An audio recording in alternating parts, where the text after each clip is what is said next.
ja droonid lennus. Oi, mis siin, noh, mis nüüd siin lahti läks.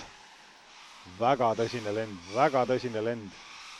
Üritame kohe esimesed ringiajad ka teada saada, no need lähevad siin nüüd kiiremaks kõvasti kindlasti.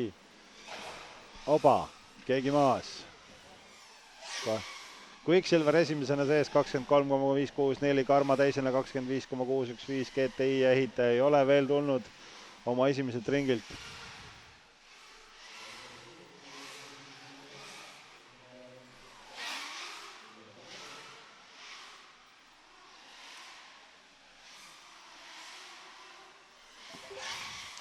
Quicksilver teiselt ringilt maas.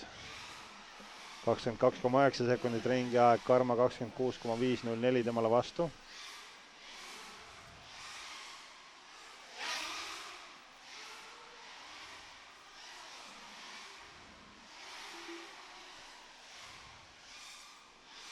Nii, ehitaja esimene ringi aeg läks ikka kohe täitsa hoia taha. Aga Quicksilver ja Karma praegu esimesed kaks.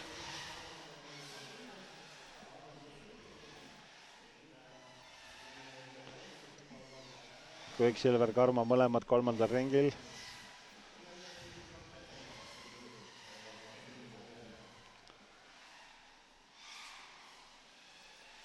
kakskümmend sekundit veel jäänud nüüd siis selle C-finaali lõpuni. Quicksilver tulnud neljandalt ringilt ajaga 30,8, no on natukene hoogu nagu raugemaks lasknud. Karma 2,5, Karma tuleb siis 25,1 sekundilise ajaga sisse. Ja praegu tundub, et siin on vaikselt juba selgeks saanud, kes siis lähevad edasi poolfinaali. Need on Quicksilver ja Karma. Ja 2 minutit täis, lõpetatakse ring ära. Ja Quicksilver sees 5 ringiga ja Karma samamoodi 5 ringiga sees. Nii et Quicksilver ja Karma siit edasi.